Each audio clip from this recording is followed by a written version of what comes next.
সুপ্রিয় মাছ চাষি ও মৎস্য খামারি ভাইরা, আসসালামু আলাইকুম। আশা করি আল্লাহ তাআলার অশেষ রহমতে সকলে ভালো আছেন। স্বাগতম জানাই আমাদের আরও একটি নতুন ভিডিওতে। আজকের ভিডিওতে গুলশা মাছ চাষ সম্পর্কে একটি গুরুত্বপূর্ণ আলোচনা করব। এতে করে আপনাদের মাছ চাষ হয়ে উঠবে আরও লাভজনক।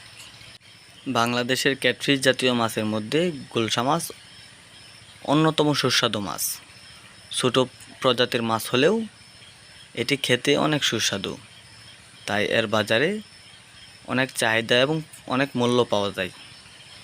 আপনারা যারা গুলশা মাছ চাষ করেন তারা অনেকেই সঠিক পরিচর্যা জানেন না, সেই জন্য দেখা যাচ্ছে মাছে অনেক অনাকাঙ্ক্ষিত রোগবালাই দেখা দেয়।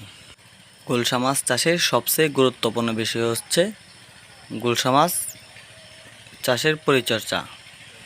নিয়মিত পরিচর্যা করে মাছ চাষ করলে মাছ চাষে ভালো ফলাফল আশা করতে পারবেন।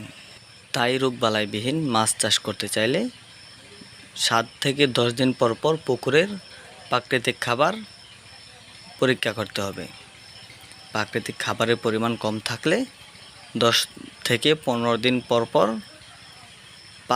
প্রতি শতাংশে 5 গ্রাম টিএসপি এবং 5 গ্রাম ইউরিয়া সার আগের দিন ভিজিয়ে রেখে পানিতে মিশিয়ে পরের দিন পুকুরে পানিতে ছিটিয়ে দিতে হবে। তাহলে আপনাদের গুলশা মাছ চাষ হয়ে উঠবে আরও লাভজনক। গুলশা মাছের পুকুরে প্রাকৃতিক খাবার নিশ্চিত হবে এবং আপনারা এগুলো চাষ করে লাভবান হতে পারবেন।